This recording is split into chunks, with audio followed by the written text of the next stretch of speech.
Today's scripture reading is 2 Samuel chapter 13.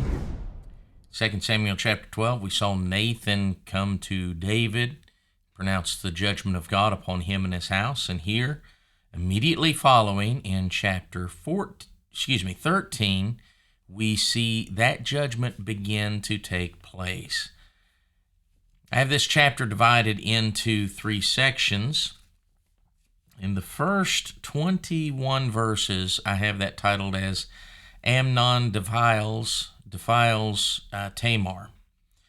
This is David's firstborn son, Amnon.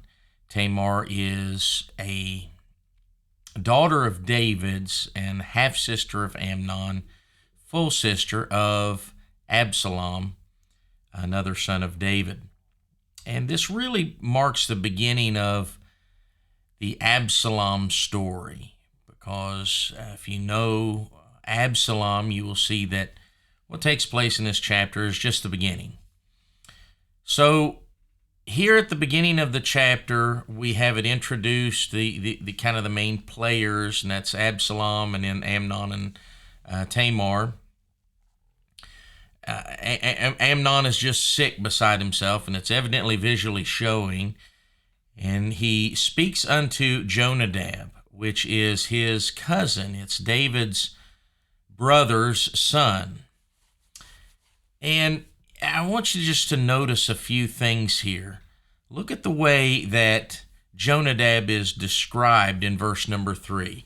Jonadab was a very subtle man. Where have we heard that before? Oh, yeah, Genesis chapter 3.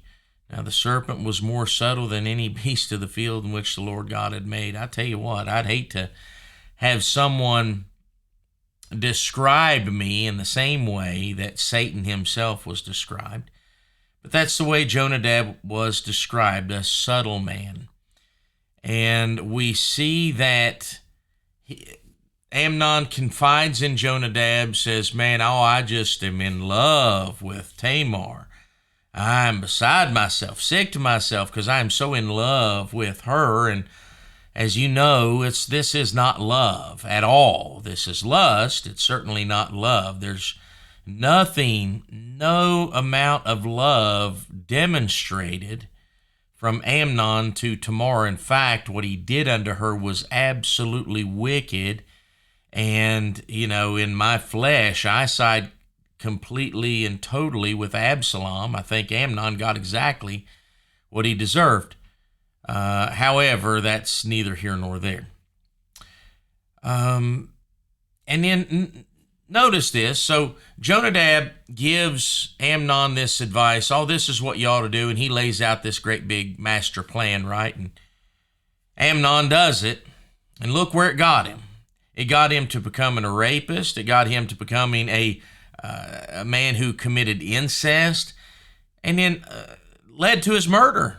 That's what following foolish advice gets you, and that's exactly what that was that Jonadab offered unto Amnon, was foolish advice. And then you have to ask yourself this, and that is, we kind of have to wonder, is this a product of seeing what his daddy did with Bathsheba? Because on the surface and to many people's eyes, David got away with everything in which he did. He got away with committing adultery, and he got away with committing murder. He just got away with it. Obviously, David knows that he didn't. Nathan knows that he didn't. God knows that he didn't.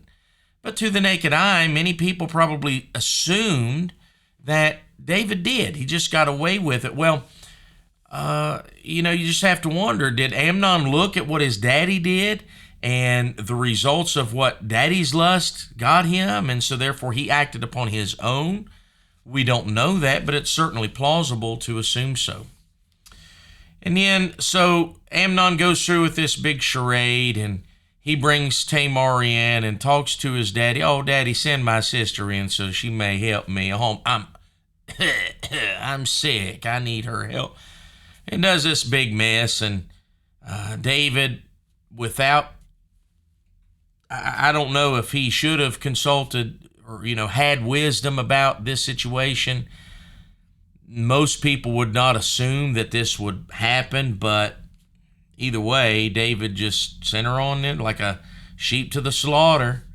Sent her on down there to Amnon's house. Amnon got her and got her by herself, and he went to force himself on her, and she tried to talk him out of it. She said, man, don't be a fool. Don't, you'll be just as one of these fools if you do this. And then we see here in verse number 12 something that I want you to notice. And it says, and she answered unto him, nay, my brother, do not force me, for no such thing ought to be done in Israel. Do not thou this folly. And I thought about that when she said, do not this thing, no such thing ought to be done in Israel. She didn't say no such thing ought to be done, or no such thing ought to be done with the Philistines or the Amorites or the Perizzites or the Jebusites. She didn't say it. She said no such thing ought to be done in Israel. You know, we as Christians, we kind of expect the heathen to do dumb stuff. But there are things that should not be attributed unto Christians. You know, no such thing should be accounted unto Christians. We're different, and that's what she's saying right here. It says, man, we in Israel, we're supposed to be different. We have a God in heaven. He's given us rules, regulations, laws. He's given us things in which to live by. This should not be accounted unto us. So, and that, of course, that doesn't even dissuade him from doing this wicked thing in which he does. And see verse number 14, howbeit he would not hearken unto her voice, but being stronger than she, forced her and laid with her. So he raped his own sister here. And then we see in verse number 15, then Amnon hated her exceedingly, so that the hatred wherewith he had hated her was greater than the love wherewith he had loved her. And Amnon said unto her, arise, be gone. I saw this one commentator that said something, it was just absolutely foolish. And he said that he was so ridden with guilt that he couldn't stand to look upon her. No, he was just absolutely wicked. He got what he wanted, and therefore he dismissed her as if she was, a harlot or trash. And it was just, he just treated her absolutely wickedly. So he dismissed her, and then when she would not go, and she's just there dumbstruck by what has happened, and he is shooing her away. She didn't go, so he told the servants to put her out and then lock the door behind her. I'm telling you, man, she goes out and she is so struck with sorrow. She rips the garment that, was allotted unto the king's daughters, which were virgins, rips it. She puts ashes on her head. She's mourning. She is holding her head. Goes to, and her brother Absalom sees her, and he says, did he do this? So obviously there was some type of maybe thought process going on that this was a possibility. That's why it's kind of, ignorant that David would not see it. Absalom suspected it without her even having to say it. And in verse number 21, but when David heard of all these things, he was very wroth. David heard that his son had raped his daughter, and he was mad about it. But I ended this section of this chapter because that's where it ends, because David didn't do anything about it. And that's the shame about it. David did not do anything to handle this situation. He did not chastise his son. He did not beat him, scourge him, kill him. He didn't do anything to him. He was just mad.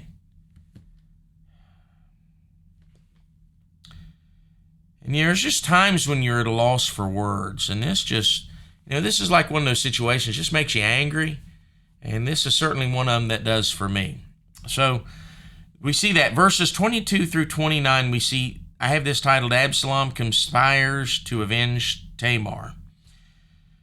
And so Absalom says, look, you should abide here. And this is essentially the last that we ever hear of Tamar in verse number, where is it? I'll find it in a minute. But that she was there and she was desolate. is the word that I'm looking for, and I'm not seeing there in verse number 20. Regard not this thing, so Tamar remained desolate in her brother Absalom's house. That means she was just at a loss. She was so devastated about what had happened unto her, and that's kind of the end of her story. That's such a sad way to end the story. But she was, in the eyes of so many at that point in time, as damaged goods. He had completely ruined her and her chances to live the life in which she had expectation to live. Rightful expectation. So, again, verses 22 through 29, Absalom conspires to avenge Tamar. He sits there, and after 2 full years, he doesn't do anything, doesn't say anything to Amnon. And you can see that it's a possibility that Absalom is not only going to avenge Tamar, but he's taking out the guy that's standing in the way for him to be the next in line for the kingdom. Because Amnon was the firstborn, the heir apparent to David's throne, and Absalom, by taking him out, is putting him in the position to take the throne of David, which we see that is something that he desires later on in this book. But we see in verse number 28, it reveals really his heart, Absalom's heart. He says these words here unto his servants. He gets his servants to kill Amnon, and he tells them, he says, have not I commanded you, be courageous and be valiant? And that's almost the same words that Joshua was telling the children of Israel, be strong and of a good courage. And I believe it was Joshua, it may have been Moses, but either way, one of those great patriarchs are encouraging God's people to go forth and fight. And he is telling his servants, he's using these words, but he's perverting these words and telling them to go forth and commit this heinous atrocity and murder. Now, again, I believe Amnon got what he deserved, but not in this manner. It should have been done in a just manner, and it should have been done by the king and not by vengeance taken by Absalom. So he gets, and we see this, and just as a reminder, we see in verse number 23, and it came to pass after 2 full years that Absalom had sheep shearers in Baal Hazor. And this was that feast that they would have, and when we go down to sheep shear, we saw this in 1 Samuel when Abigail's husband, they had that feast, and David was wanting to partake in that feast. And I can't think of his name off the top of my head, but either way, it's the same end of the year type feast where they sheared the sheep and they had a big feast. That's what they invited him down as. So they kill Amnon. Absalom flees unto his grandfather there in Geshur. He flees there, kills Amnon, and all the other king's sons. They run back and they tell David, and David is, hears that all of his sons were killed, but then he finds out by that same jackleg Jonadab. He says, "Oh no! He didn't kill all your sons, David. He just killed the one. That's all he did. He killed the one. The one that this guy gave the bad advice to, that led to all this transpiring." Yeah. Well, the one thing that I want you to look at before we close out this chapter, and that is verses 30 through 39, is the aftermath of the murder of Amnon.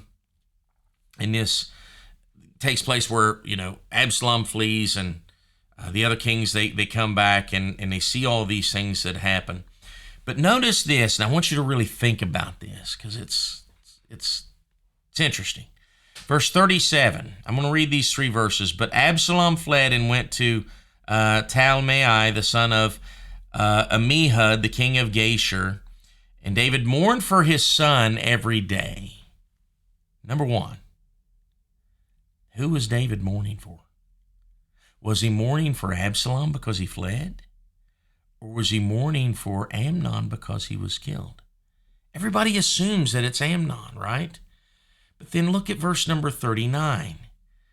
Absalom, verse 38, so Absalom fled and went to Geshur and was there 3 years. And the soul of King David longed to go forth unto Absalom, for he was comforted concerning Amnon, seeing he was dead. Now, there's been a few different views of this. Not many people will say much about the latter part of this. Some say that that David is comforted concerning Amnon because he was dead, in that the same manner David was comforted with his child that died of Bathsheba. When David said, he's not, he can't come back to me, but I can go to him. There was one in which I'd read that saying that David was comforted, I guess thinking Amnon was now in heaven. But, do the fruits show that that's where he's at? I don't think that's the case. I think that as we analyze this right here, and feel free to disagree, that's fine. I don't think either one can be proved. But I don't think that David's necessarily mourning for Amnon. I think when all of them are weeping in verse 36, and David and all of the everyone is weeping, it's not necessarily for Amnon specifically, but it's for the whole situation. This is now a broken, irrevocably broken family, and so the whole situation, of course, is heartbreaking. So I don't think you can say that they were weeping specifically just because Amnon was dead. And then when you look at 37, that the subject here is Absalom fleeing, and David mourned for his son, and that could, every day. I think this is in regards to Absalom and not Amnon. I could be wrong, but that's the way it reads, because when you look at verse number 39, the soul of King David longed to go forth unto Absalom, for he was comforted concerning Amnon, seeing he was dead. It appears to me that this problem with his son raping his daughter has been solved by his other son, and David is now saying, okay, I guess justice has taken its course, and Absalom has done it, and he's rid me of this problem. Again, think what you may of this, but that's certainly the way it reads. But again, that would be a different view of this topic. So anyway, that's going to be, I know this is probably long. Of course, I didn't time it, but it's 2 Samuel chapter 13. I hope you've gained some insight from this. I hope it's been a blessing unto you. And Lord willing, we'll see you tomorrow.